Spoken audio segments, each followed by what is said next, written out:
day 2 since I buried my son. My son died from the coronavirus, as I mentioned, but not in the way you think. The human condition is not to be socially isolated. And I heard someone say, well, it's like summer for these kids. It's not like summer for these kids. It's just not. Anybody says it's an idiot. This is not summer. You got parents who are stressed out because they lost their jobs. That's not like summer. You got kids who have no interaction with their friends other than through Fortnite and FaceTime.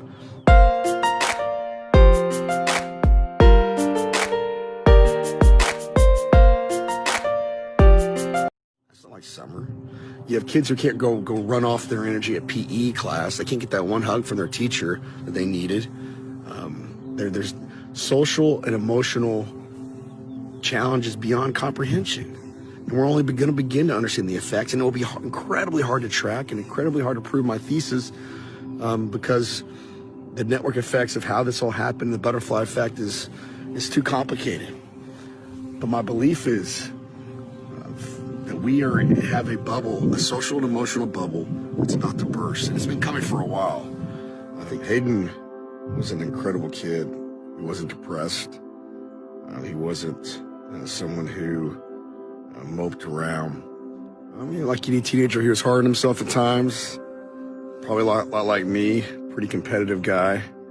And like anybody, had his own insecurities here and there. My son, the story behind my son, for those who want to know, back in December, he got a brand new monitor for Christmas. That's what he wanted. He was a big time gamer, and I got nothing wrong with gaming. That's what he wanted, to play Fortnite. He's an incredible Fortnite player, one of the top for his age in the country. And I'm very proud of that gift, and that one was wonderful for a couple of months, right before the virus started. Back in February, like I used to do when I got mad at Mike Tyson's Punch-Out or whatever it was, he got mad at Fortnite, turned around and chunked that controller over his head again, just like I used to do, and hit smack in the middle of that monitor, broke it. And we told him, son, you can't do that. I don't care about the monitor, but I care about how you react. It's just, you can't do that. Or you're not getting another one. Sorry, dude. And he negotiated and tried every which way to convince us, talking to my dad, we call him Pee-Pee, trying to get him to fix it, and you can't fix those new LCD monitors, or not cheaply at least. And but we said, you know what, if you opportunity to learn a lesson, do some hard work of your own, do some more chores around the house, you treat your sister nicer, maybe we'll talk about it, we'll get you one. And he held up his end of the bargain. February, March, he worked his butt off, did some things around the house, did many things around the house.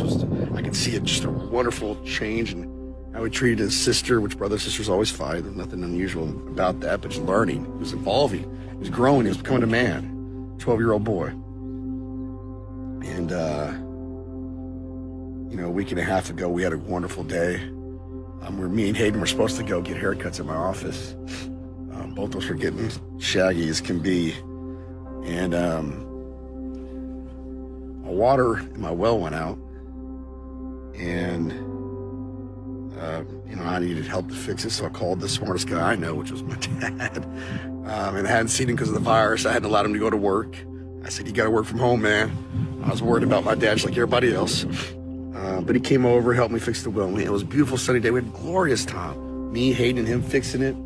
Dad even gave him a little mission that he had to watch something on the well. He was real proud of that. And I remember Hayden come up to me in the kitchen.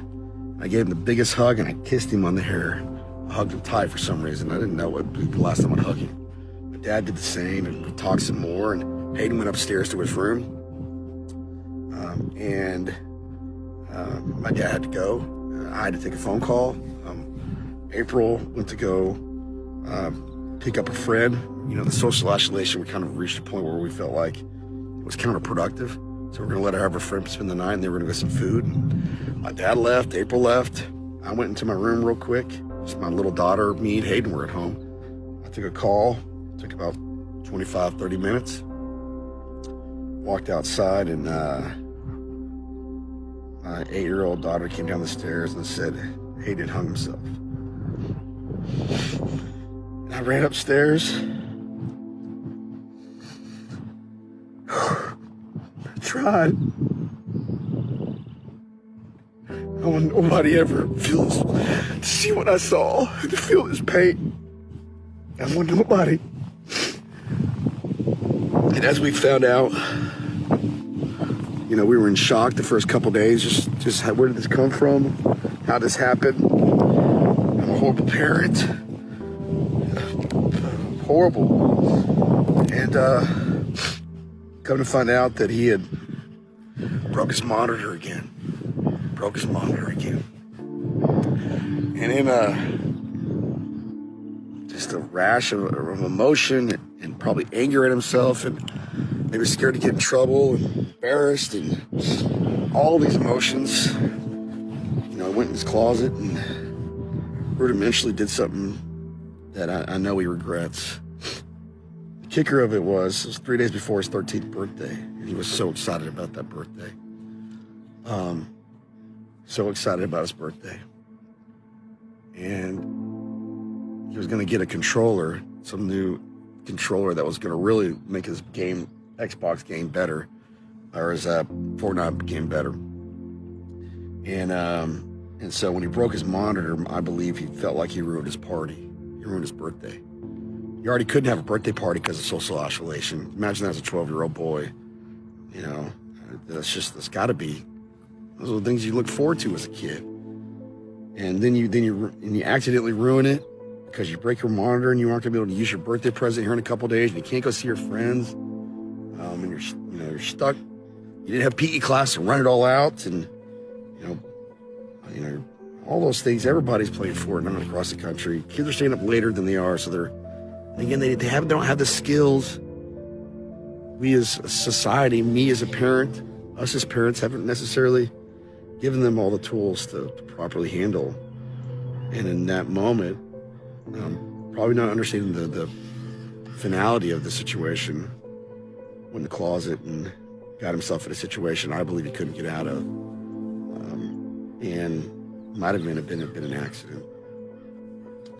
My 8-year-old daughter saw some of it. We don't know exactly what. We'll let the counselors, professionals help us on that. But I know once she saw blood coming out his nose, she came and got me. She did the right thing. I don't think she even knew what was happening. She knew blood. She came and got me, ran upstairs. I didn't have my cell phone on me. And I told her, go get my cell phone downstairs. And she ran downstairs just like an amazing human being and got it for me. And I happen to have an AED, an automatic electronic defibrillator, in my house. And I said, go get that medical thing out of the pantry. She'd never seen it, didn't know what it was. And she brought that to me. Very proud of her. She was ready to execute. And I said, hey, you go outside and go. I'd called 911 by this point. I said, go outside, keep the door open, and wait for the cops. Wave them down. She ran outside as fast as she could. One thing I'm just immensely proud of her about is during that moment, about a year ago, we had done some training in my house. I'm a West Point grad, and probably should have done more training, but I said, hey, if there's ever an issue, you go run over to this guy's house, and if there's ever another issue, or if you can't get him, you go run to this guy's house. And rather than just waiting outside, this little girl, 8 years old last September, ran to my neighbor's house, got my neighbor, ran to the other neighbor's house and got them. And as I was giving CPR, I was on the verge of collapsing. Literally was on the verge of collapsing. I was praying to God just to give me the strength. I never knew how hard that is. And out of nowhere, and my neighbors appeared and helped me take over and help us try to save him.